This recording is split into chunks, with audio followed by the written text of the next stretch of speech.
to all our panelists, our speakers, Chairman Sir, and the audience.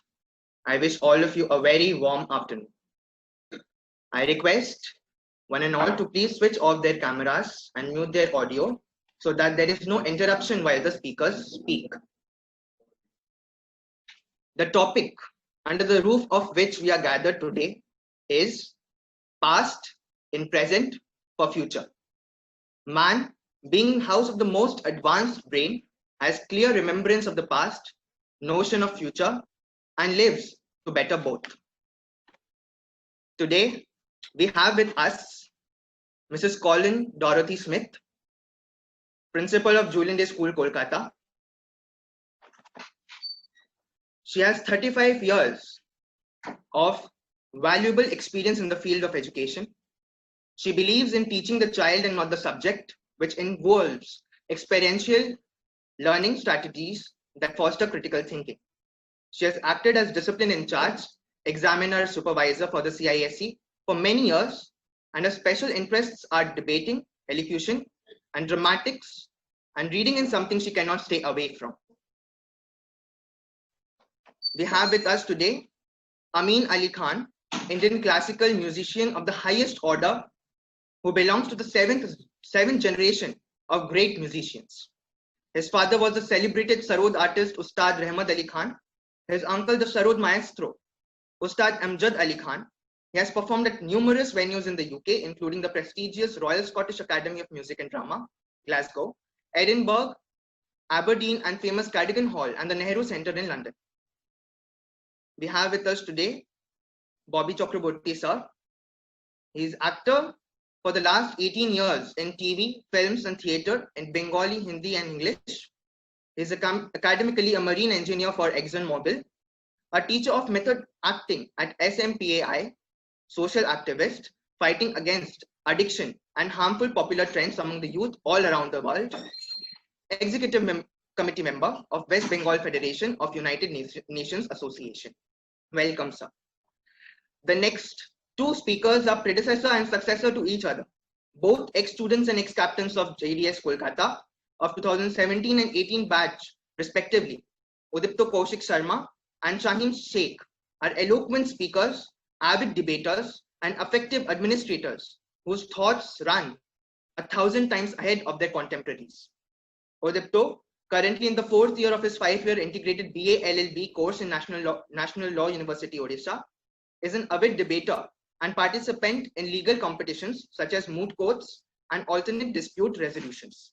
In the course of his 3 years in university, Udipto has won 2 national British parliamentary debates and finished as a finalist in 2. He represented his university in University of Paris Nantier's Day of Crisis 2019 held in France, a public international law and international trade law based competition helping them finish in the top 3. Besides holding a keen interest in everything legal and political, he is also an associate editor in his university's flagship journal and also the editor in charge of the Constitutional Law Society of his university. Shaheen is pursuing BA honors in Dayal Singh College, Delhi. His interests lie in literature, music, quizzing, and debating. The last two, both as participant and organizer. Cinematography is his passion. He has organized quizzes under the DU and is of as simple personality as his introduction is. We have with us today Jay Choraria, who is an ex-student of Julien Day School, Kolkata itself, of this 2016 batch, a graduate of St. Xavier's College, BCom Honors, Kolkata, is a social activist. And we have today also, and as our youngest speaker today here, Sonali Banerjee, 9th grader of Julien Day School, Kolkata. She is a budding debater and eloquent speaker with surprising vocabulary at her age. She enjoys music, dancing, singing, acting, and takes part in elocution and debate competitions, both intra and inter-school. The last panelist is not a speaker, but is the very person whose idea was this webinar, who made its blueprint and has been constantly working for its success. Presently the counselor of Julien Day Schools, Sonali Banerjee, is a master's in psychology, diploma in guidance and counseling, certification in conducting psychometric tests, etc. from TESOL American Institute. As on her work front, she has served as counselor in Kendriya Vidyalay, Joka, and Mount Litera Z Learn Schools, curriculum coordinator in Mumtaz Islamic School, Jakarta, had association with Jail Authority in Bhopal as a psychologist for women prisoners and rehabilitation officer, worked for NGOs, Childline, ActionAid, Sudhar, work in prisons, Tata Institute of Social Sciences. She has worked as research fellows for NCERT and Indian Institute of Forest Management as well. We'll start today with our very own principal ma'am, Colleen Smith. She will be telling us that how values have changed from then and now. What is the difference between the values we follow and we try to inculcate in our current generation? Colleen ma'am, over to you.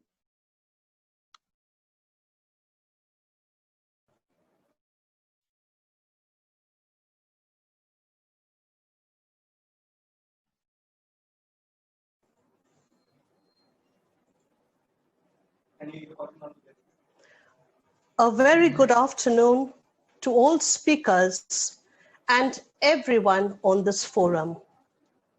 Today, the topic is values. For me, there is a change in values. And before I begin, I would like to tell you or simply define the term values. Values are basic and fundamental beliefs that guide or motivate attitude or actions. They determine what is important to us. Values are the foundation of a person's ability to judge between right or wrong. Honesty is one such value. I will give you an example of two people concerned with the value of honesty. If a person's value system is founded on honesty, then his option would be to study hard and pass the examination. But another may resort to cheating in an examination to receive or achieve his desired result. So I leave it to you to decide what is the value of honesty.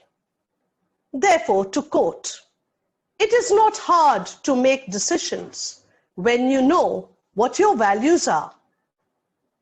I personally feel there are two sets of values in today's world. For this generation, the values of parents are old-fashioned and they do not adhere to the generation of thought. But the concepts and beliefs of an individual today circles around materialistic gains and satisfaction. Moral values and moral values build character. And when we are morally safe, we feel good. And when we are facing an immoral situation, there is definitely a bad feeling. The moral values are honesty, integrity, truthfulness, love, and respect, to name a few. These values need to be inculcated in the curriculum through value education classes, so as to make the children aware of the differences between right and wrong attitudes of life. They are the future of our country, and we need to mold their actions in the right direction. Their thoughts, their words, their actions, their habits, their values, and correct values become true destiny. Children have a great observation power, and what they see is what they repeat.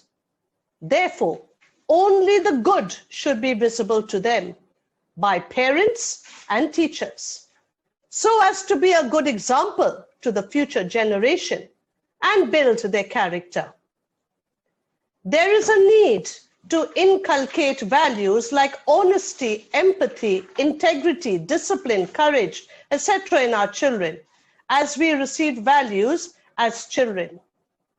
The other set of values which is freely acceptable by the young generation today are what the youngsters term as modern values. Happiness, freedom, acceptance, innovation, a critical mind, and success in everything they do. These are just a few values. This set of values is not wrong, but it depends on how it is put to use.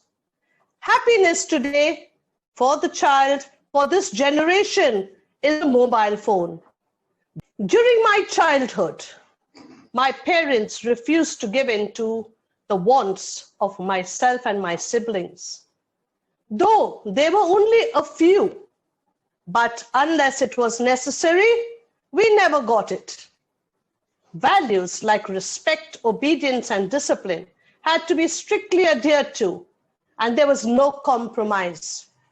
If violated, I remember my father and teachers telling me, if you have true values, then your personality will be built on a solid foundation, and you will grow up to be a good human being. And this is my true belief even till today. At school, the golden rule was spare the rod and spoil the child, proved useful while disciplining a child. This is not possible today, but through counseling and mentoring sessions, the child may be disciplined and made to realize where he or she is going wrong, and values may be brought to focus. Times have changed, and today children have liberal thoughts. If values are imposed on them, they negatively creep in, and as a result, they resort to immoral acts. And if not taken care of, depression is their result. It all depends on the mindset of the child. Materialistic values is the need of the hour. A child today is lonely, no friends in the real world, but a bunch of virtual friends with whom he shares all his secrets. People he has never met, and sometimes being too friendly may prove fatal. This child is lonely. When we were young, we would go out to play. But today, the child is satisfied, sitting with his mobile phone, chatting with unknown people, and this may prove fatal. He sits for hours with his tab or mobile, oblivious of family and quality time spent with them. They say and feel they are independent, as all information is available at the click of a button. For them, material success means happiness. To be accepted in society, they need to be updated with current happenings, and they are constantly chasing wealth and success. It is not wrong to acquire wealth and fame, but not at the expense of missing out on family time and love and the finer aspects of life. In the past, family bonding was given priority, but today that has been replaced by career opportunities. Where is the love and concern for old age grandparents and parents? People who were with you all the way, guiding you and motivating you towards perfection. Today, their value is repaid by you by putting them into old age homes. And you believe you have done your duty. As you say, you have no time to take care of them. You pay for their upkeep and believe money can buy love. Your career and social life takes up all your attention. Is this what we value in life? We may have hailed from a generation minus mobile phones, computers, and other technology, but we experienced love, valued friendship, rooted with strong values, family bonding, and care for others in need. Today, kids prefer to be left alone. But as a child, my father had to hear us while we played outdoors. It is said that a child is not interested in outdoor games, but resort to online games on the computer. PUBG, Candy Crush, just to name a few. But my advice to the young generation is to go out more often and breathe fresh air, as well as exercise your limbs. Children, please do not get addicted to your mobile phones. Stop living, stop believing in the virtual world entirely. Live in the real world as it has lots to offer you. Develop a listening attitude and not an attitude of egoism. Time is fleeting, so use time constructively with a vision. Money and fame are temporary. They are like bubbles in our life, which will burst with time. But look for true values, which will change your outlook towards life, and success will be yours. Before I end, I would like to stress on the fact that wisdom is important while making choices, and one should not be foolish not to have a critical mind.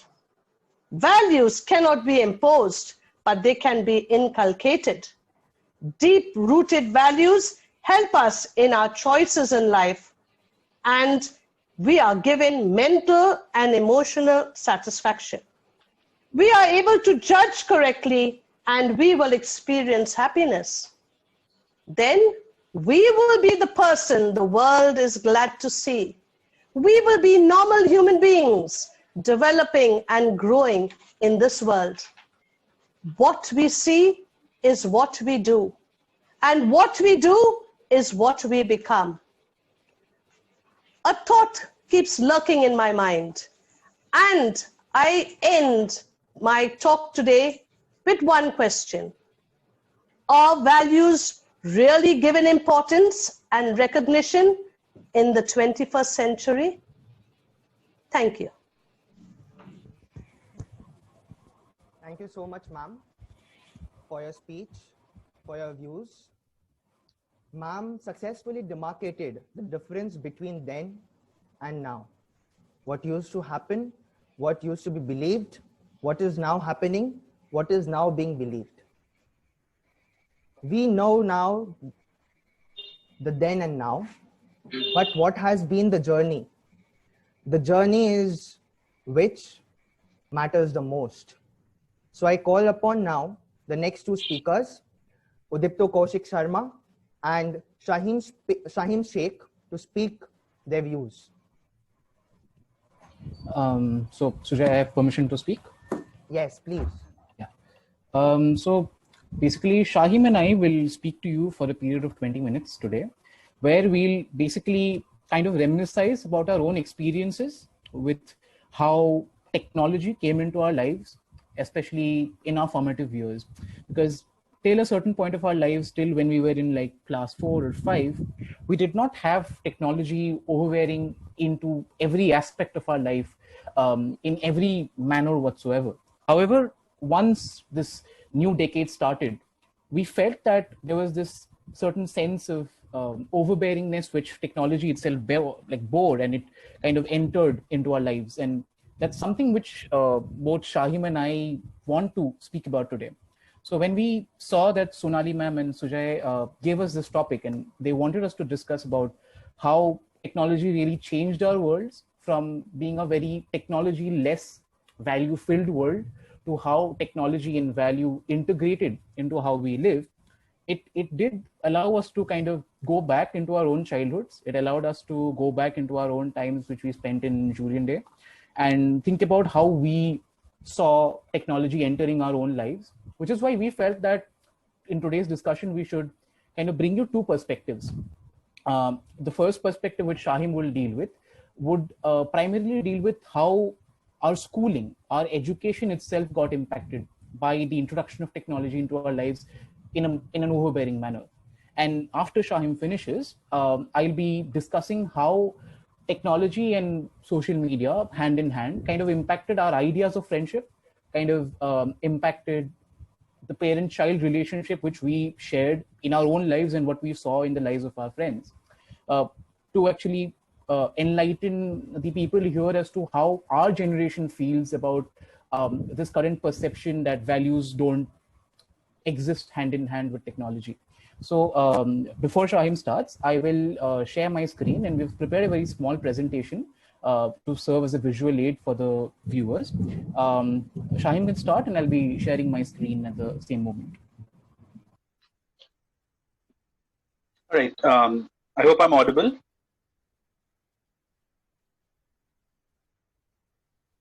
Yes, Shaheen. Yeah. So good afternoon to everyone. So the topic for today that I was given relates to technology and education and our transitive years in school. And thinking about it really takes me back to my childhood, because I started in Julien Day. I spent my entire school life in Julien Day, and I started there in 2003 when the methods were extremely conventional. You had a blackboard, you had chalks, and you had teachers.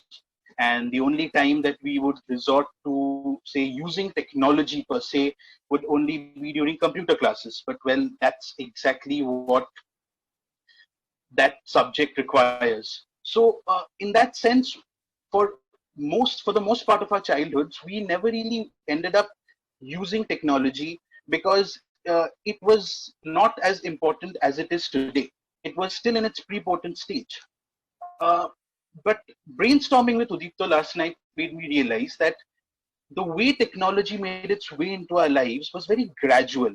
You know, it evolved over time, because we are my batch, and maybe I'm batch of 2018. So my batch and maybe the batches 3 or 4 years prior to mine are the few batches that actually saw that transition being made from conventional ways of teaching, where a teacher comes, explains everything, draws something on the board, maybe writes things down, tells us what to do, to the use of, say, computers, mobile phones, tablets, laptops, a various number of applications in order to educate others. In that sense, what I'm getting is, what I remembered last night while talking to Deepto about this is, in class 5, in fact, up until that point, we'd never had anything to do with technology in terms of our education. We just had books and notebooks.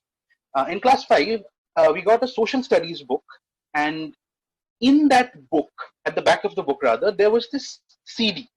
And what that CD had in it was that all the chapters that we had in that book were there in an audio-visual format. So I didn't really bother with it for a while. Then one day I just put it in my computer, and I saw that what it really does have are all the chapters that we are to be taught or had been taught up until that point, in the form of presentations, videos, voiceovers, and a number of other things. So what I am saying is that that was the first time that we got introduced to the idea of education and technology being correlated to each other. This was the first step. This was, I'm guessing, in class 5. A year later, in class 6, it was the first time that I was given a project for our school assignment for, I think, EVS at the time. And that was the first time that we were told that in order to finish it, we need to use images, and we can't write in our project what's there in our books, which was kind of unsettling, because up until that point, we just knew what we were taught in our books.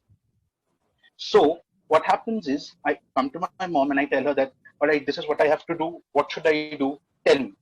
She says, all right, go to the cyber cafe. This is 2012. I don't have an internet connection at my place. So she's like, all right, go to the cyber cafe, go on Google, download images that you're going to need to depict what you're writing, and the content you can find on a number of websites. You just have to search for it on Google, and then maybe look for it on Wikipedia or a number of other websites that are probably defunct or not as much in use right now. And so that was the second time that technology mattered in terms of my education. And for me, it was a bit overwhelming, although the fact that we did not have to use it very regularly sort of made it easy for me. Cut to a couple of years later, that's when smart boards were installed in our school, or rather they were starting to get installed.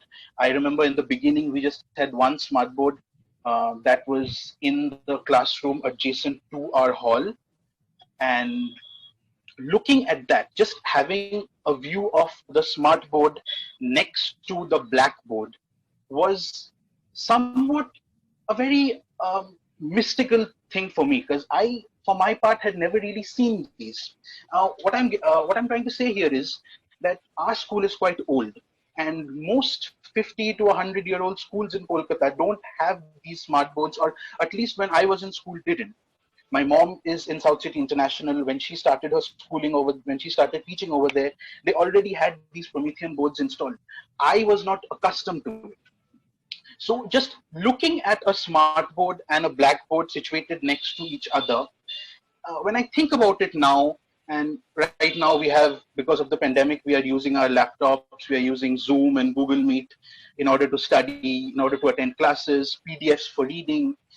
And given the overbearing nature of technology in the present day in our lives, when I look, so from this perspective, when I look back at that time when I, for the first time, really saw that, okay, technology is very important for our education, it almost feels like that image that I told you of the blackboard situated next to the smartboard was almost like a rite of passage into a world which was rapidly changing. Today, when we look at it, when we started out with smartboards, there were some classrooms that had them. Certain teachers, especially our science teachers, I remember, were the ones who would give us lessons through the smartboard, and we would have to like wait for them, wait for a class to be empty during a certain period, and then sort of correspond with another class that, okay, give us this opportunity, give us this one period on say next Tuesday when we want to do a classroom with with some audiovisual learning. Now I went back to school a couple of years ago, and now almost every classroom has it. For my juniors, it is quite a natural part of their education process. For us, it wasn't. For us, it was quite a transition. And so, from my perspective, what I learned over time, and even now that I think about, is that I don't think there's any point in, say, moralizing about whether technology and education, their correlation, the consequences of it, um, whether they are good or bad. They are a part of our world, and we have to adjust to them. And when I look at certain objective subjects, say physics, biology, for that matter. I mean, I remember we had Veer sir as our teacher, and he would give us like numerous lessons on the smartboard with diagrams and whatnot. And when I look at it, all these objective subjects, like say the sciences, or to some extent the social sciences, can actually be taught in a way using the audiovisual medium, using a number of applications that have come up today in a way that will indeed be beneficial for both the child and the teacher. Now, are there consequences which are harmful? Of course. But I don't really want to mull about that, because I think you should be optimistic about it, given how prevalent it is in our world. And where I'm coming from, and how I started my presentation is exactly that. Just starting out as a kid for whom maybe the most advanced technology in terms of being taught something in class was using colored chalks. And from that to go to something like an electronic board where someone is telling us, okay, so this is what happens, and then this is what happens, and this is what you should be knowing, was certainly an overwhelming experience. But over time, we've accustomed ourselves to it. And now it is almost, how to put it, like, for me at least, I cannot possibly think of studying without technology. And now I will pass on the mic to Udipto, and Udipto will talk about how the importance of technology, social media, and all of that spilled out from education into our social lives. Because another thing that I want to mention before I leave is that unlike a lot of kids today, our introduction to technology was through education. We started using the internet because we had to find information for our projects. Today, kids get accustomed to, or rather introduced to computers at the age of 7 or 8, and they're playing games. They are interacting with their families and their relatives on social media, their friends. For us, technology and education was something that was very correlated from the beginning. Education was always there. Then technology came along as being sort of complementary. And now, after that, maybe in our adolescent years, whatever happened in terms of that, I'll leave to Udipto to discuss. Yeah. So I apologize in the beginning for the background noise. As I'm sure you're aware, it's very there's a lot of thunderstorms going on right now in Kolkata, at least in the area I stay in. But anyway, so I'll start with it. And when Shahim tells me that our introduction to technology itself it started with education, all I can remember is all the projects, all the horrendous projects we submitted to our teachers in our formative years, copy pasted from Wikipedia, and I'm sure our teachers who are present in this conference will agree. They have seen those formative years for us where we have discovered these methods of research in our projects and then slowly grown into actually doing our own research. But anyway, so what Shahim talked about was how we were introduced to this system of technology, social media, and a continuous big eye which is levied on you from our childhood through education. But I also believed when we were discussing yesterday in terms of, and not discussing, basically reminiscing about our own childhoods, we realized that it also really changed the way we thought about our parents. It really changed the way we thought about our friends. It changed the way we thought about friendship in general. Like, I remember that when I was younger, when I was around, I think, class 6 or 5 or whatever it is, I would remember that we would always have two concentric circles of friends. We would have these friends who we know in school, who we met in school, and then we would have these friends who we have kind of maybe met in the playground, or maybe we have met them during our tuitions, something like that.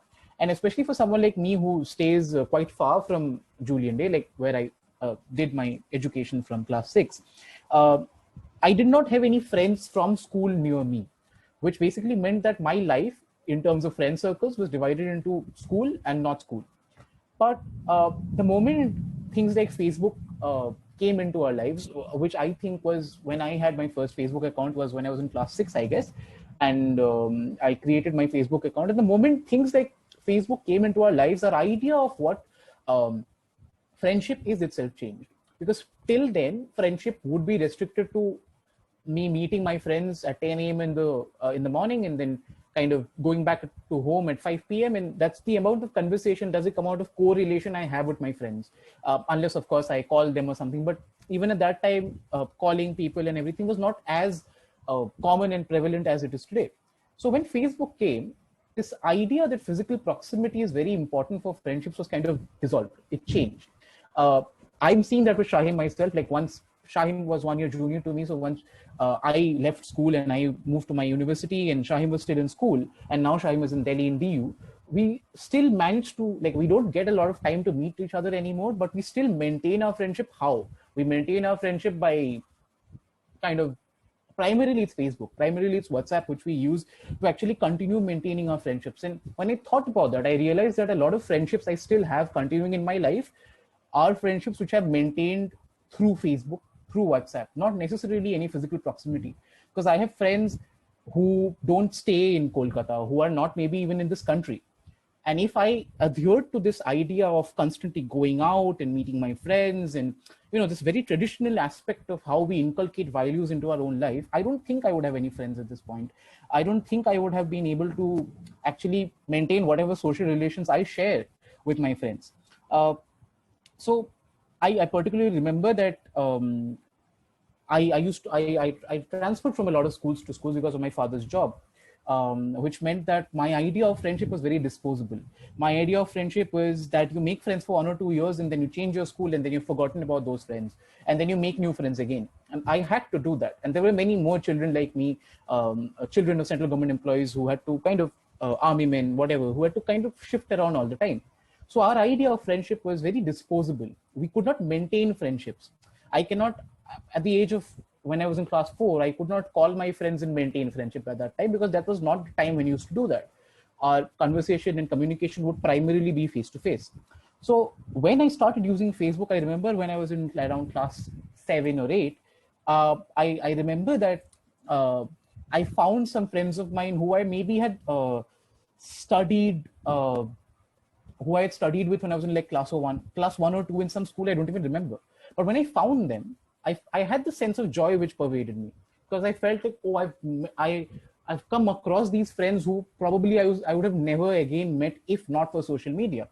And that really made me think about the idea of friendship itself. And I don't think we can ever discount the impact which social media has on a lonely boy or a girl who's socially awkward, who's not physically strong or very sporty by nature. I think social media serves as a great equalizer for them because social media actually allows them to show that they have different interests other than sports or physical activities as well. Maybe they are an avid gamer. Maybe they are somebody who loves reading mythology in books. And social media equalizes that and actually allows them to find more in common with people than they would have actually ever been able to find. So I agree with Shahim and I agree with Ma'am as well that there obviously are negatives which come out of this excessive uses of social media. But at the same time, when we were growing up, we did not have this excessive social media peer pressure. We did not have this concept of trolling as prevalent as it is today. So I think that it impacted our understanding of friendships very positively. Even in terms of parenting, I think that technology has had quite a huge impact on how we perceive our parents and the kind of dynamic we share with our parents. So I remember that when I was younger and my brother was, I think, kind of at an age of when he was graduating from school, my brother was considering taking up a stream or a career profile which nobody in our family had done till now. So nobody in our family really knew how that profession works, how that stream works, and which entrances you have to sit for, which universities you can study in. Which is why my brother kind of listened to what my parents thought was the best thing for him in terms of the knowledge they had. But we always fail to understand that our parents are as flawed as we are, maybe. They are as human as we are.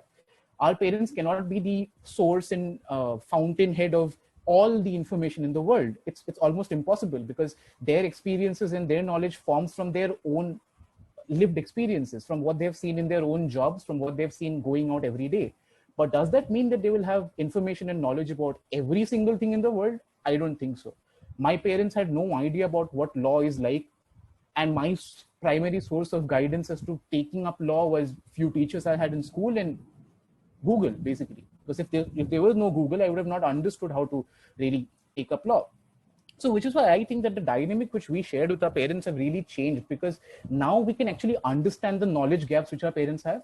We can actually sometimes understand the fallacies in the arguments of our parents sometimes, especially when sometimes it's something which is very superstitious.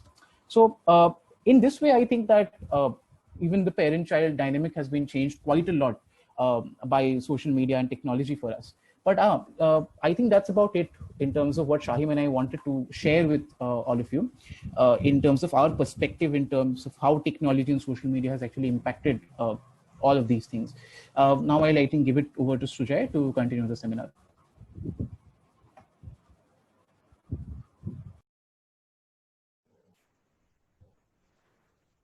Thank you, Shaheen. Thank you, Udipto.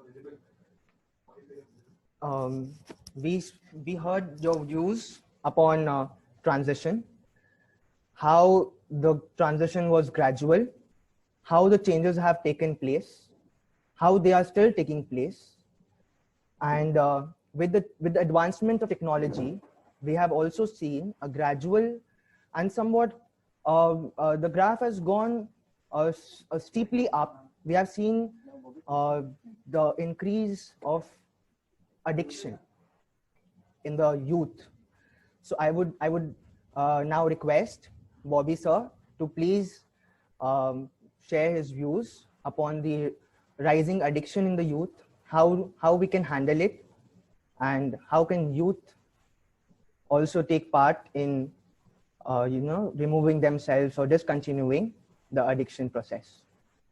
Over to you, sir. Thank you, Jack. Am I audible? Yes, sir. Okay. Good afternoon, everybody. Whatever I'm going to say, it's not something that I've heard or something that I've read or something somebody has advised me. Whatever I'm going to say, it's out of my own experience in my own life. I'm going to share my views on past, present, and future. What are my plans? So starting with past, I was born into a family. It's an affluent family. It's an educated family. It's a respectable family. But these are not the yardsticks that a person should not be guided towards the dark side of life. You know, even being born in such a family, people are misguided towards the dark side of life. And that is exactly what happened with my younger uncle, who was a very good student, who was a very good sportsman. He was like a superstar in his school, in his college, in my family. And he was like my idol, whom I used to like idol worship. So he fell into the wrong company at the age of 12, 13, 14, in the 7th, 8th, 9th grade. That is where it all starts from. One person comes with a cigarette and asks you, give one puff, yaar, ek puff dene mein kya hoega? One puff you give, you won't die. We don't realize that one puff translates into 100 puffs in no time. When we realize, it's too late. That is how it started with my younger uncle, Moni Kaka. And then as he grew older, 10th, 11th, 12th grade, somebody comes up and alcohol, one sip, arey yaar, ek sip dena, kya hoega, kuch nahi hoega, ek sip dene se koi mar nahi jata hai. So it starts with one sip, one peg, and we don't realize that one sip, one peg translates into 100 pegs in no time. When we realize, it's too late. That is exactly what happened with my younger uncle, Moni Kaka. As we grow up, as he grew up, as we all grow up, we get two very strong weapons in our hands. We have independence and we have money. You know, boys and girls, young boys and girls who get derailed in life, actually they misuse those two weapons, independence and money. You know, they misuse those two weapons, and that is how all the mishaps happen in their lives. And that is exactly what happened with Moni Kaka. He got independence, he got a lot of money from his home, pocket money, he got trust from his parents. He misused all of those. In the college, he started with the next padao or the next promotion, that a person who is being misguided in the dark life with the wrong company. He started doing drugs and he started doing gambling and all of those sorts. And he totally destroyed his health, his career, his studies. And along with that, a person only doesn't destroy himself or herself. It is exactly absolutely everybody around that person who gets destroyed. The family gets destroyed. And that is exactly what happened in my family. As a child, I have seen the very, very bad side of addiction, very, very bad side of these vices in life. Even being born into an affluent family, even being born in an educated family, even being born in a respectable family, this happened. And I have some serious incidents in my mind, and I still get nightmares. What I've seen, what I've experienced. And to cut things short, he died. My Moni Kaka, my younger uncle, died at the age of 29 with cirrhosis of liver.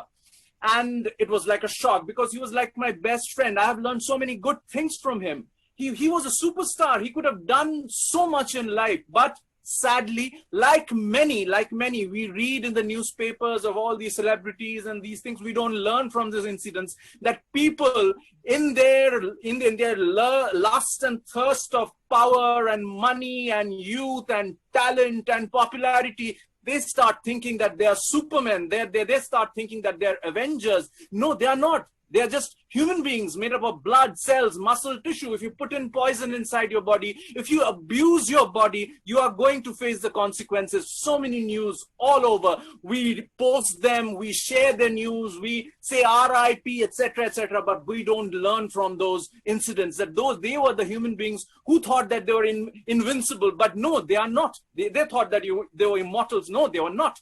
Anyway, Moni Kaka died at the age of 29, and it was like a shock to me, because he was like my best friend. I took an oath as a child to spread my beliefs to everywhere, so that, another boy, another girl tries to understand and tries to live a life away from these vices, away from these addictions. I try to explain to my friends at the school, ki kya yaar, why do you need these to enjoy life? Why can't you live a life without this and yet enjoy a very high, very fashionable, very cool life? Why? But easier said than done. I wouldn't be listened to. They used to tell, hey, chup karna, tumko kya jata hai, tere baap ke paise se nahi tori kha raha hai, nahi pi raha hai, tum chup karo, don't lecture me. That is exactly what I faced as a student. And after passing out from the school, when I did my engineering, I went to shipping, marine engineering. I used to serve for ExxonMobil. My job, as you know, it's like sailing around for 8 months, 9 months at trot. I had independence and money with me, dollars in my pockets. Even there, I saw my colleagues. I used to tell my colleagues, come on, you're earning money. Why are you trying to celebrate your life with alcohol, with cigarettes, with why? You have your family. All the money that you're earning, the doctors are going to take away at the age of 45, 50. Why are you doing this? Easier said than done. They wouldn't listen to me. They used to tell me, Bobby, chup kar. अरे यार क्या यार boring आदमी पैसा कमाता है दारू नहीं पीता है सिगरेट नहीं पीता है enjoy life enjoy करो. Well, they wouldn't listen to me. 2002 I left my job. I'm coming towards the present.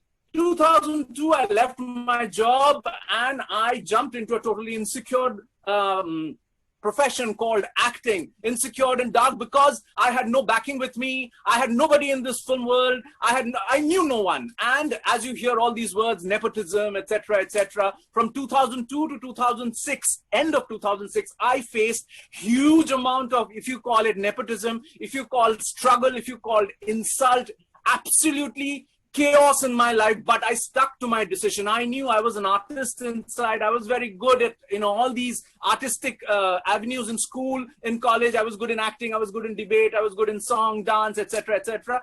Well, 2006 onwards, good work started coming up. I got a little bit of fame, a little bit of recognition. I took that opportunity. Whatever I was trying to do right from my child to propagate my beliefs, and nobody used to listen to me, humko chup karwa deta tha. I took this opportunity of a little bit of fame, whatever I've achieved, a little bit of recognition. Hum dekha ki pehle kya hota tha, I used to tell 100 people will say, "Ay, chup kar." Now I'm seeing, if I'm saying 100 people, if I'm telling this to 100 people, at least one person is giving me this attention. So I took that opportunity and I started reaching out to schools and colleges everywhere, in cities, in villages, inside Calcutta, outside West Bengal, even outside India, and for free, not for money, not for any material gains. मेरे दिमाग में यही है कि I don't want any other family to be destroyed like my family. My target audience is that 7th, 8th, 9th, 10th. They are the primary audience that I target, the middle school audience, because I know if you put a stop, if you put right values at that age, the impressionable age, chances of those boys and girls getting derailed are much lesser. I have done this for so many years. I've reached out to hundreds of schools all around the world, thousands of boys and girls face to face. And I'm very proud to say I've changed many lives. And that is the reason I'm doing it with so much of passion. Now coming to the present, what I have seen in my years as a social activist, working passionately against addiction and popular beliefs. It is not only against addiction that I'm fighting against popular trends, harmful popular trends. What I found out is in all these years, more than a decade that I've been fighting against, I found out in the past it was only substance abuse like cigarettes and alcohols and drugs. And now what this age of the internet boom and the digital boom, and this has brought in many online and digital addiction, like harmful video games. Harmful video games simulate the crime, simulate the violence in such a real format that an impressionable mind, immatured mind forgets very soon the difference between real and virtual. Forgets very soon that if they execute that violence or that crime in the real world, there are going to be consequences. That happens, and that is happening. There are hundreds of such examples. Our society has become increasingly violent, increasingly intolerant. The crimes against women and all has gone sky high. One example I want to put in front of you is that example of the New Zealand shootout. One boy, just imagine, a young boy, 18, 19 years of age, he takes a gun, puts a GoPro camera over here, goes into a religious institution and starts shooting at random, laughing and giving a commentary. That video has been banned. I've seen it from my journalist friends. That video has been banned, and I was shocked to see that boy shooting and giving a commentary just like the games that you play, online games that you play. And the view of that video is like that online games. He's not a terrorist. He's not a religious fanatic. Then what is he? Why is he doing this? He's not a mad guy also. Why is he doing that? Just for fun. It's alarming. There are so many more incidents. One more addiction, digital addiction or online addiction, is addiction towards pornography. There are so many boys and girls as young as the 8th grader, 9th grader from schools write to me, Bobby Dada, Bobby Bhaiya, how can I get out of this addiction towards pornography? And that's an alarming situation we have, because increasingly boys and girls as young as 4th, 5th, 6th grader, everybody is getting hooked onto the smartphone and laptop because of the situation. They are dependent on this online medium. How do we stop? A boy or a girl does not know, uninitiated young boy or a girl, he or she is being fed by the dark side of the web. The only way is give them the correct options, give them the good light, good side of the internet also.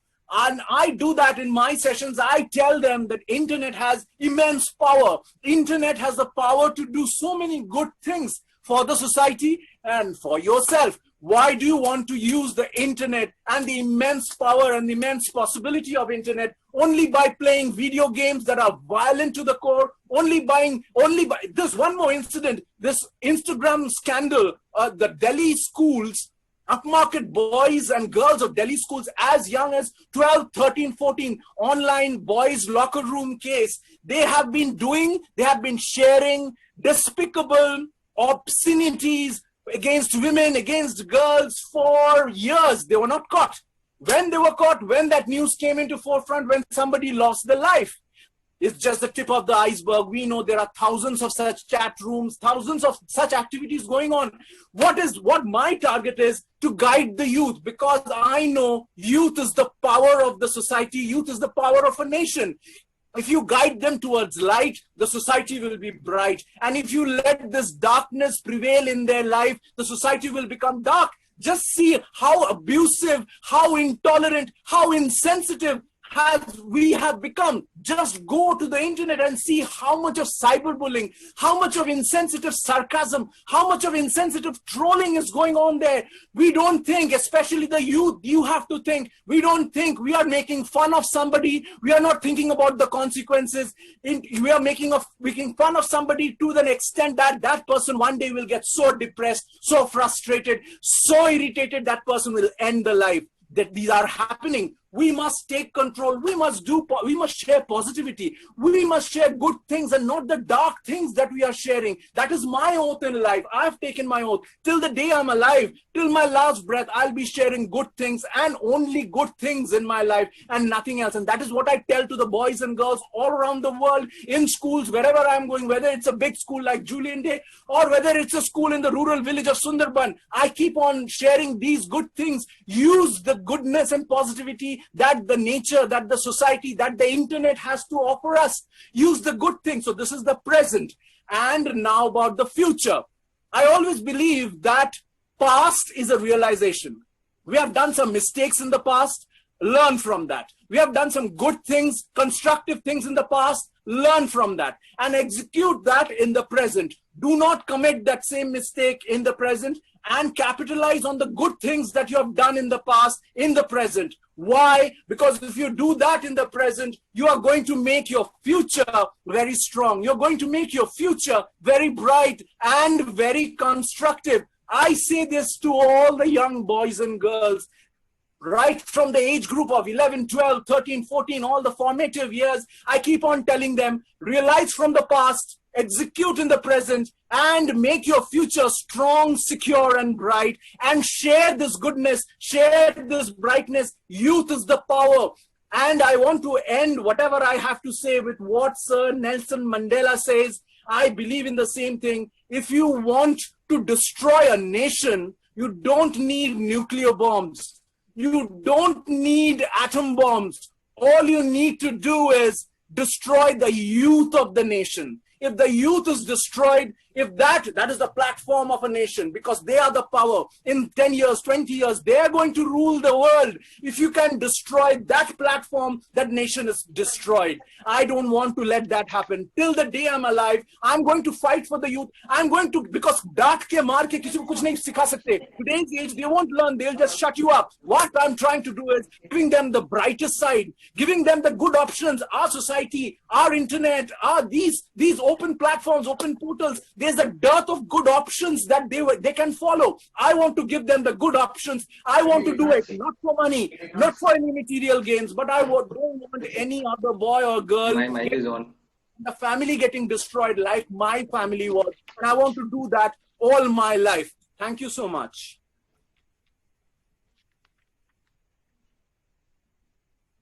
Thank you so much, sir. You talked about the increasing trend of addiction. And I must say that Colleen ma'am talked about values, and you talked how they are inculcated. Not only by telling them that this is good and this is bad, but by seeing around that what situations are taking place around us, and how we can also motivate people to stop our contemporaries from going into this earth of addiction. And I do not need any link between the next speaker, because the speaker is going to speak upon modernization, and that has been the constant one word under all the changes, from speaking timidly and studying in front of our parents to now talking openly about sexuality and drinking. We have come a long way in the name of modernization. So before I call the next speaker, I just want to tell our audience that our chat section is open.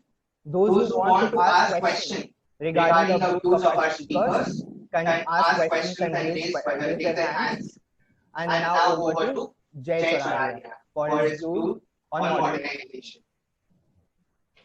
Hello, am I audible? Yes. Thank you. My topic for today was modernization of thoughts. Now, as humans evolving constantly, adapting itself to the changing political and socio-economic content is a characteristic feature.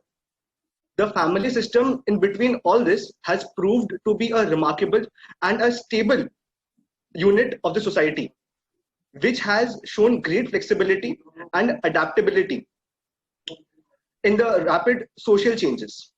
The interaction briefly traces the past taken by us in the modernization process, then analyze the impact of it in the present, and hence try to connect the thread with the future. Now, the very first question which I want to be answered is, what is modernization? Now, the term modernization is a broader and a complex term. It is a process by which modern scientific knowledge is introduced in the society with the ultimate purpose of achieving a better and a more satisfactory life. Modernization symbolizes a rational, a prudent attitude towards issues and their evaluation, but not from a particularistic point of view. Modernization is rooted in the scientific worldview, and it has a deeper and a positive association with levels of diffusion of scientific knowledge, technological skill, and resources. Whatever we are today is an impact, is an outcome of our modernization. Modernization is us getting better lives with each changing moment, learning from our experiences and getting better each moment. And we actually have come a very long way in this process.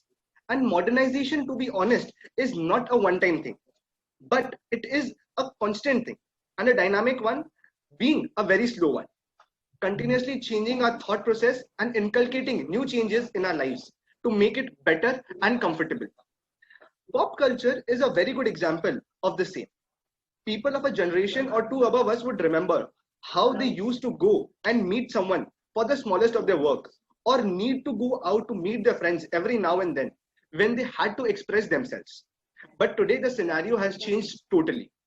Today we are just a video call away from anyone living in any part of the world to talk to them and see them express ourselves with them, and be in front of them. Now, why modernization is the biggest question here. Thoughts have taken a transitional turn today, from then to today, from the time of wireless telegraphs to trunk dialing, and from there today to optical fiber technology. Transition in the relative terms of trunk dialing, each one of us is learning the benefits and advancements of system and adapting to it. And why is it necessary?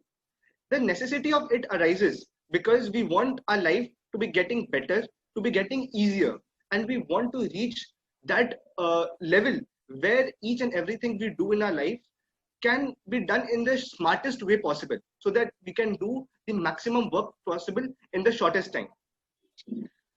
Now, thoughts and the sense of questioning have always been on a rise since our evolution. And today we live in an era where question each and everything from morals to rituals. So for me, modernization is a way of getting things done in a smoother and a much faster way. Because with the evolution of time, work has also increased. And because of the complexity of the work has also increased. I personally feel that all the rituals and morals set up by our forefathers must have had scientific explanations to them. But with time, the rituals were kept on followed blindly. But the scientific explanation behind them kept on losing the essence of it. And today we are in a stage where we follow maximum of our rituals blindly, but we don't know the scientific explanation to them. So when today's generation asks the previous generations about why are we following a ritual, we don't have a clear answer to it. So this generation is having the problem coping up with the previous generations. But I must say that modernization has helped us. The modernization of thoughts have helped us to reach a level where we are showing gratitude towards all our generation. The today's generation is showing gratitude towards the previous generation, and the previous generation is also thankful to today's generation, because they are both trying to learn from each other and make a common platform where both can be happy with each other. Now, the main question comes again was, what is modernization leading us to?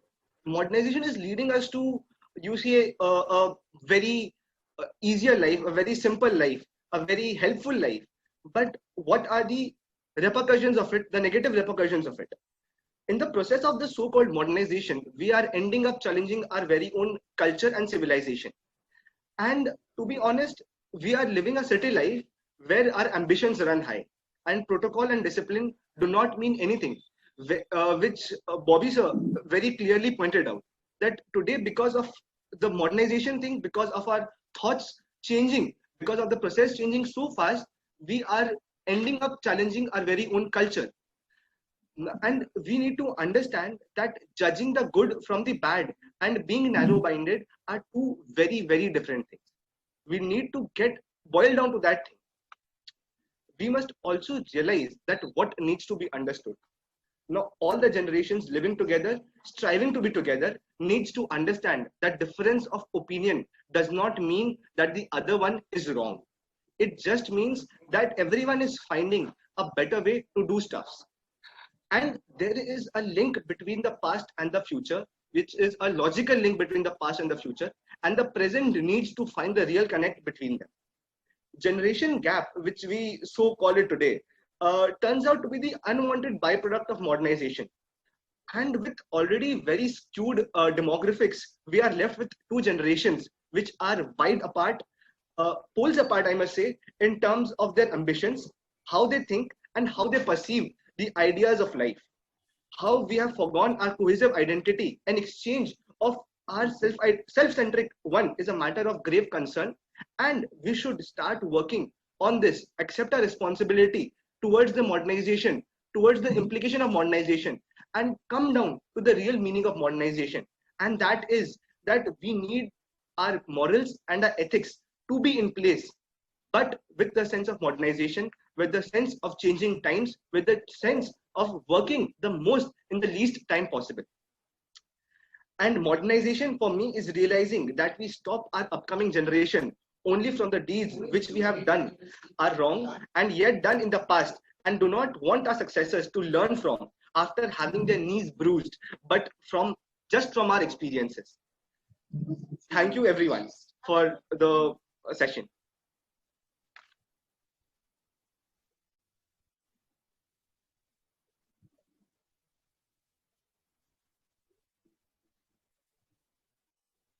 Thank you, Jay, for telling us what modernization has brought and what modernization is and has been. Now, call upon Ameen Ali Khan sir, who has joined all the way from UK, to talk about the balance that we are trying to strike between the young and the old. The young and the old. We see that even the 60 years old is trying to learn about social media, how to operate social media, how to make friends on Facebook. And even the 4-year-old kid is trying to spend time with his or her grandparent. So what have been the balancing essence between the difference of age groups? What are your views on this, sir? What has been the essence which has struck this balance between people of different age groups? Hi there. Can you hear me? Yes, sir. Hello, everyone. First of all, I would like to say thanks to Sonali Banerjee for inviting me over to this forum and share my views with everyone. My topic today is basically balancing values and freedom in this day and age. As I heard lots of other speakers earlier who have spoken very passionately about the respective topics, and most of them did mention about the certain values as human beings which we all imbibe and we should strive for. And those universal human values are of brotherhood, mutual respect, love, trust, justice, peace, and acceptance in this day and age. What I feel is that these values which we learn through our parents, through our teachers, through our gurus, they make up our character as a human being. And as we grow, we learn through our experiences in life, and these values last all through our life, and it builds up our character. And as we heard from lots of speakers regarding the difference, regarding the generation gap, which has always been there and which will always be there, because I myself as a generation of growing up in the 90s, and I always felt that I'm unable to relate to my parents, and probably my parents thought the same about their parents, my grandparents. And similarly, this younger generation, which is now the iPhone generation, if I can say that, the Facebook generation and Instagram generation, they are extremely tech savvy youngsters.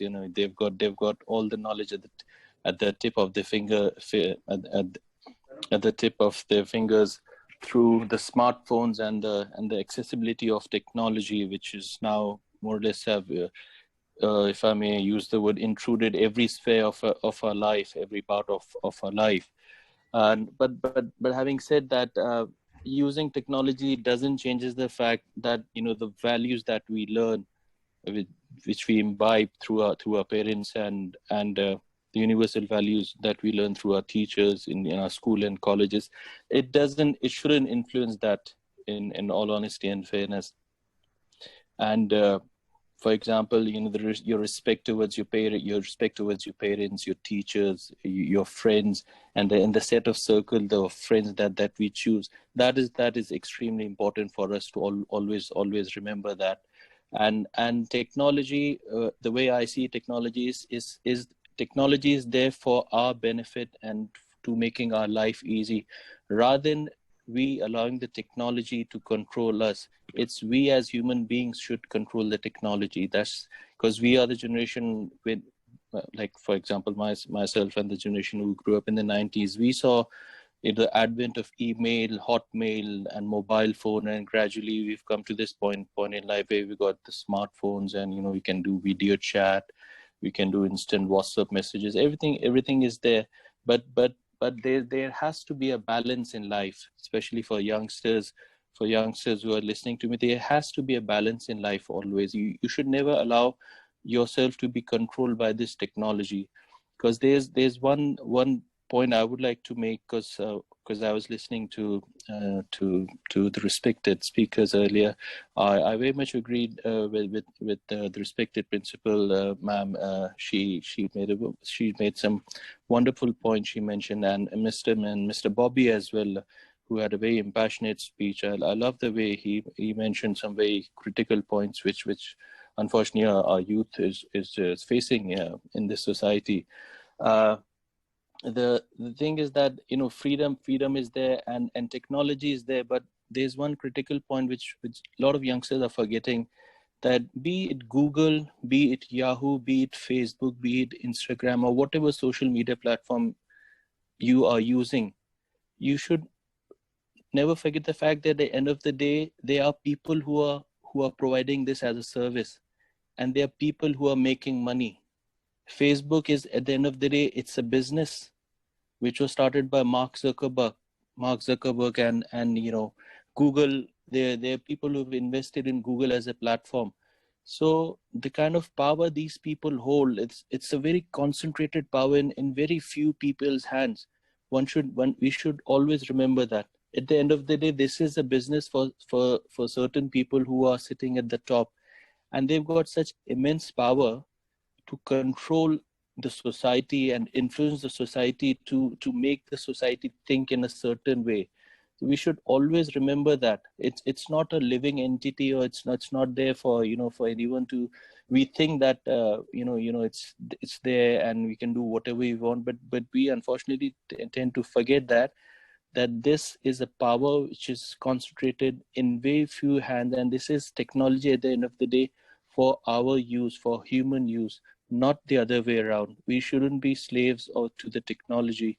We shouldn't become completely dependent on technology. Life goes on, and the way, because I'm out here in the West, the way I'm seeing the advancement of technology, the speed, the way the technology is moving ahead, it sometimes is scary. Now we are talking about artificial intelligence and things like that.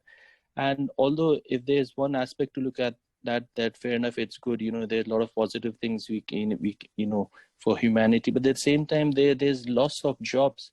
There is immense number of jobs which are now no longer exist in the society, because they've been taken over by artificial intelligence, by taken over by robots. So the way we are moving forward it's extremely scary for me to say, but at the same time we need to realize that we need to strike a balance. We definitely need to strike a balance where how far we should allow technology to intrude our life, to intrude our privacy, and we should control technology rather than technology controlling us. And since we are living the days of in the days of social media, as youngsters, what I would like to say to the youngsters, that there are certain things that you shouldn't be sharing out there in the world with complete strangers and all, because there's so much of intrusion of privacy in this day and age. And at some point of time, you should go for digital detoxification, if I can say so, because it's very important, because you never know what kind of people are there. And most of the time people who are out in the social media, they tend to create a rosy picture. Oh, this is all hunky dory, and unfortunately the youngsters, they really get influenced by that. That, oh, I've got so many likes on my pictures, I've posted this, I posted that, I'm eating this and eating that. But while during while in the course of doing all these things, they tend to forget the fact that there's a moment you should enjoy that particular moment as well, rather than posting everything on the web. Hello, sorry, I lost the voice. Hello. Sorry, I Hello. lost the audio. Hello, Yes, sir. hi. Yes, sir. Yeah, it's back now. So that's one thing what I'd like to share with all the youngsters, that it's important to have freedom, but at the same time, there's no such thing as absolute freedom. There are certain rules and regulations for us as living in the society, which we always should imbibe and should always follow, and we as Indians, we should always love and respect our parents, our teachers, and Yes, sir. that's all I would like to say. Yes, sir. So the next question is, so what, according to you, is the difference between the way a child is brought up in India and abroad? How is it different? Well, India is a beautiful country of so many different cultures, tradition, and socially, it's a complex society as well. So I personally feel that the teenagers, the youngsters in India, we are exposed to more. Youngsters are exposed to lots of different things in life, be it languages, be it different cultures, and the level of competition in India is extremely good. So I've been out here more than, like, I've been in London for more than 15, 18 years now. And I have felt that the youngsters, the Indian students, the youngsters are far more intelligent comparatively with age-wise to the youngsters who I've interacted over the years in London. That's one thing I would definitely like to say, and the respect that youngsters which we have back in India, the respect that they have towards their parents, towards their teachers. Unfortunately, I miss that thing out here in the West. For whatever reason, there could be lots of reasons. West being a very individualistic society. These are the aspects which I really care for as an Indian, and I feel extremely proud of the fact that the values that we imbibe amongst our youngsters, they've been there, they're time-tested values, and we shouldn't let go of these values just because the society is getting transformed. Technology is taking over. We are becoming more and more modern, but it has to be a balance which we should always strike, and that's most important. So we are living in a time of pandemic. COVID has made all of us suffer the boundaries of our homes. So what has this pandemic brought to you? Boredom or new vistas? Or have you been able to discover yourself? Well, unfortunately, the world is suffering at the moment, and all of us are hoping and praying to God that this pandemic gets over. It has definitely shaken the whole world, the society, the economy of the entire world. Boredom is I wouldn't use that term, because unfortunately there've been so much of loss of life, unfortunately, and it has opened our eyes to a lot of things in life. To me personally speaking, I've always felt that health is wealth in life, and the biggest wealth in life is your health. So one has to definitely take care of our health, our immune system, and keep ourselves fit. And having said that, with regards to the things which I've seen out in the West, and the way I always follow up with whatever is happening in India, is the society that we're living in, and the health infrastructure which is provided to us by our government. I believe this is a wake-up call for us to improve our health infrastructure and invest more in our health infrastructure back in India. Even out here, I've seen in UK the way the stress, the amount of stress which was upon the medical infrastructure out here has opened up the eyes of lots of people, and people have realized that health is the biggest wealth in life. and God forbid if something like that ever happens again in the future, are we prepared as a society? Are we prepared as a society to deal with things like that? Yes, sir. So we have with us one of your very big fans, who since he has come to know that you are going to be a panel member, you are going to speak, has been messaging us so that he can ask you something, because he himself is a budding musician. He likes singing. Oh, wow. He's passionate Fantastic. about singing and music. Chandraji Saraswat, Okay. and I'm really feeling very fortunate that I got this opportunity to you. I've seen your videos, like really mesmerized when I see you playing. And I have this question: that yes, what please. is your message for the upcoming musician in today's generation of today's generation? What is your message? Your answer will mean a lot to me, because I, being a musician, I have been always knowing you. So your answer surely mean it. What is your message for the upcoming musician of today's generation? Thank you for asking this question. Chandraji, there's just one thing I would like to share with you, and I hope you will keep that all through your life. That's what I learned from my guru, my parents.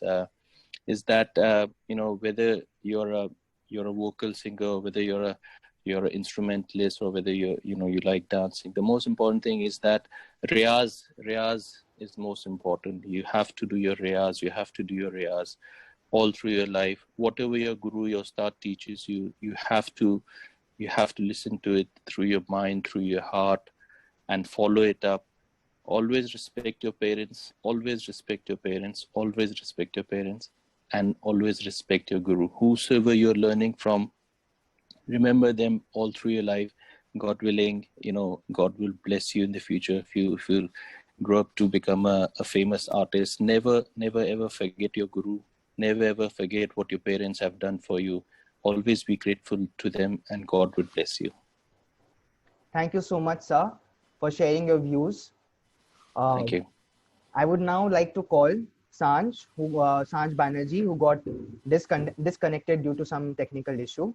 She was going to speak upon dependence on social media amongst the teenage generation, among the teens nowadays, and how social media is now the bread and butter of their life.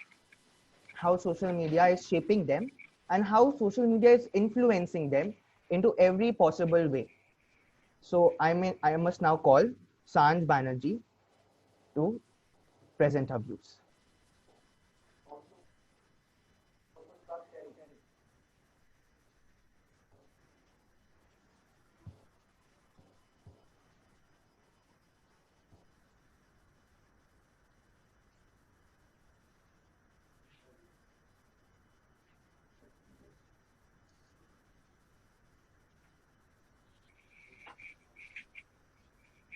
A very good afternoon to everyone. Today my topic is dependence on social media in teenagers.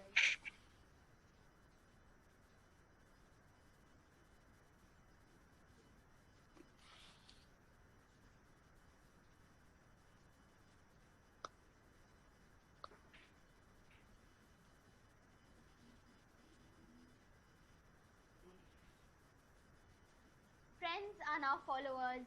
Achievement is now, I got 1,000 likes on my post. Talking to our buddies face to face is now just texting. It is shockingly obvious that social media has changed all bonds. Now, we always prefer texting over meeting each other face to face because it's just more easier.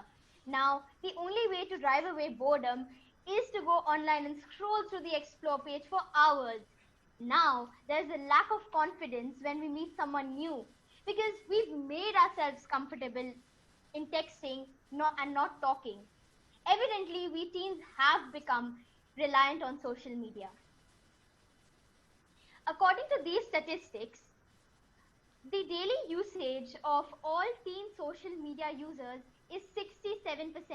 It is mostly teenagers who use social media platforms and use it much more frequently. And they are not only using one platform, but several other platforms, and also sharing private pieces of information everywhere. This is this ranking of the social media sites which have affected the mental health of teenagers. Instagram is a largely used platform by mostly all teenagers, and it has affected their mental health negatively, followed by Snapchat, Facebook, and Twitter. On the contrary, YouTube has had positive effects. Social media was originally developed as a way to connect with new people and communicate with our family and friends who live far away. But now it has just become a race to gain more popularity. Why are teens dependent on social media? Let's find out the answer. Let's find out the solutions.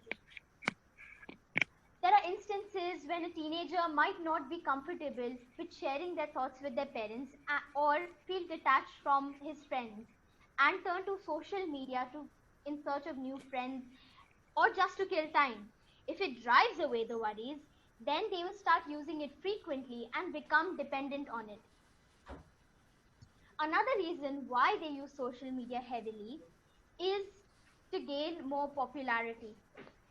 A teen might be constantly on social media hunting for more followers and make their posts the best they can because according to them a higher number of likes and followers equates to popularity.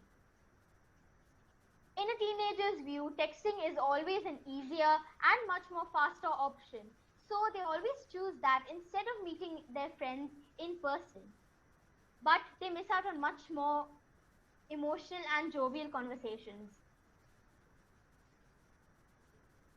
Let's talk about some signs that show that a teen is dependent on social media. Feeling unsettled when there is no access to internet or the network is slow, checking social media first thing in the morning and the last thing at night, feeling bad when not getting likes, feeling stressed when the smartphone isn't around, preferring to communicate with friends and family through social media rather than face to face, feeling the need to share everyday things all the time. What do they do on social media or what do they post on social media? 91% post photos of themselves, 71% post their school name, 71% post the city or town they live in,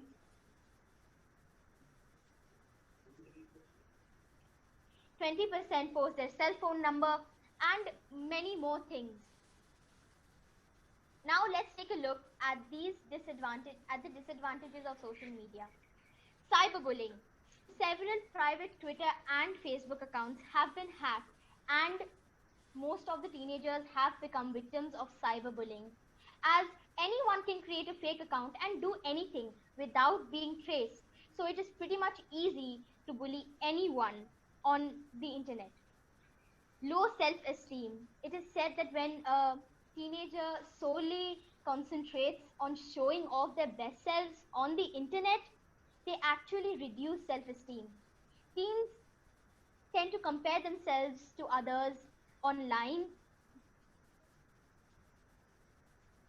Teens tend to compare themselves online, and this is particularly dangerous as it not only reduces their self-esteem but can also cause depression. Decreases face-to-face communication skills. Social networking has ruined the thoughtfulness of basically saying hello. You can chat with your friends in seconds through Facebook, but what if there was no way of communicating through social networking? You would have to write them a letter, which would have been much more thoughtful. It also creates a skewed self-image.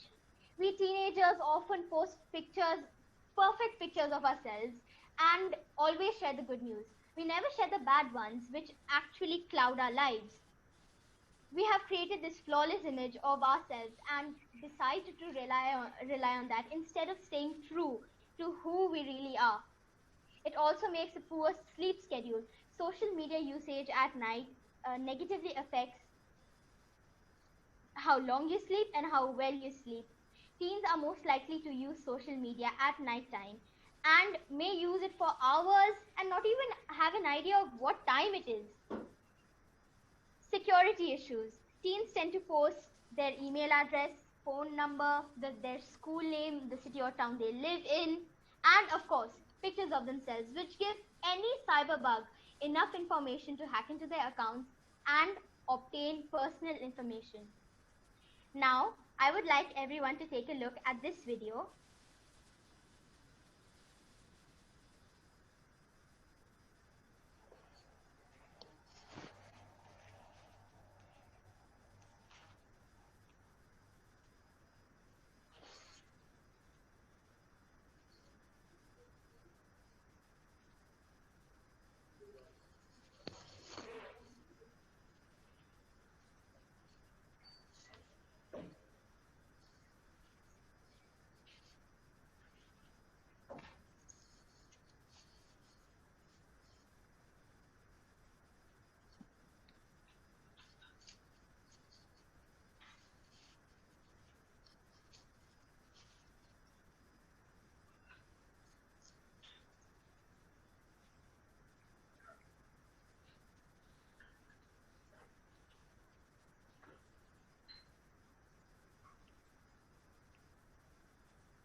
This video depicts how the world of social media has completely changed the meaning of making new friends, emotional attachments, happiness, and mainly recognizing who we really are.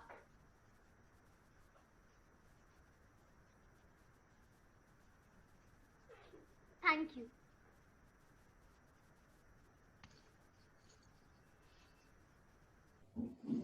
Thank you, Sanj. The video was interesting.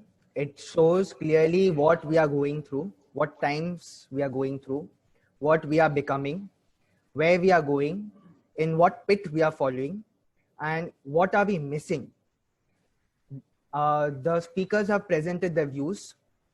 Presentations have been shown. There is one question from Tony Panica from Saudi Arabia for Bobby sir.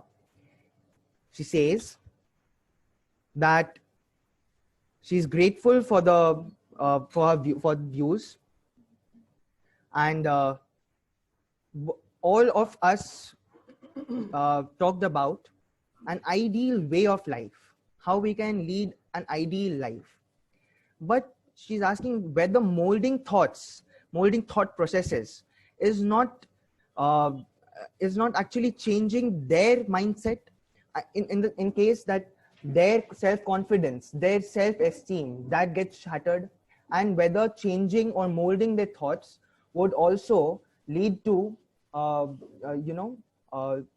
self-criticisms. Bobby sir, what do you think? Thank you for that question, and thank you for hearing whatever I had to say.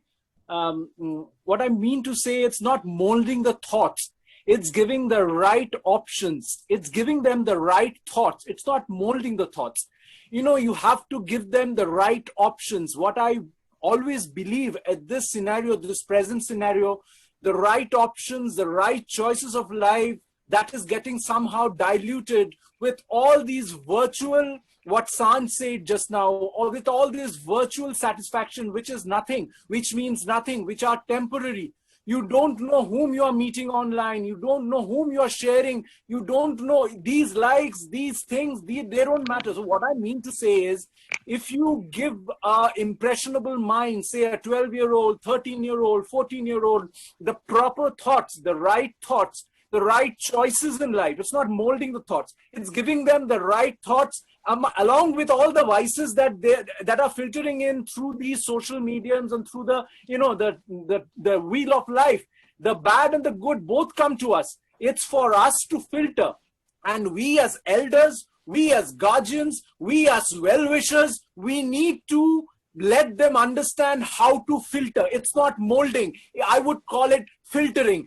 Let them learn filtering, because that is the only way possible. What I was telling is, abhi kisi ko, if you asking somebody to go against the popular trend, to go against the popular belief, what I do through my social awareness program, the first vibe I get is they're taking me as their enemy. The first vibe I get is they're becoming hostile. But as 5, 10, 15 minutes goes throughout my session, it has happened every time, they understand I'm the biggest well-wisher after their parents. All I'm asking them is to look after their health, to look after their career, and to look after their family. HCF, that is what I call. I don't mold their thoughts. I give them the two choices in life. The two choices are: live the life like me, without cigarette, without alcohol, without abusing, without disrespecting anybody, without cyberbullying, without trolling anybody, without any pornography in life. That is the life I lead. I give them that choice, and there is the other choice. They are free to choose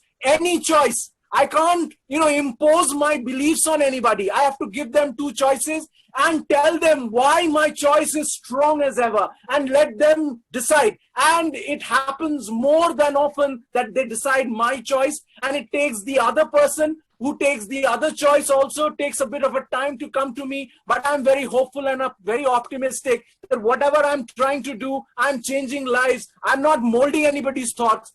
I'm only letting them understand or learn how to filter the good and the bad aspects of life and the society. Right, sir. Thank you. Thank you, sir. The next part of this question refer to the values that we think are that we think should be inculcated, that should be followed by the generation of today.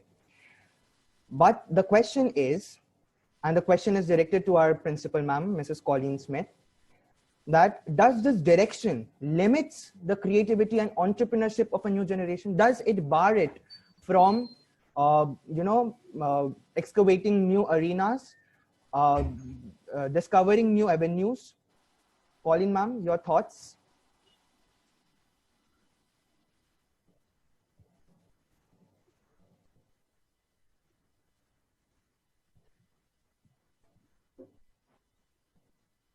Hello.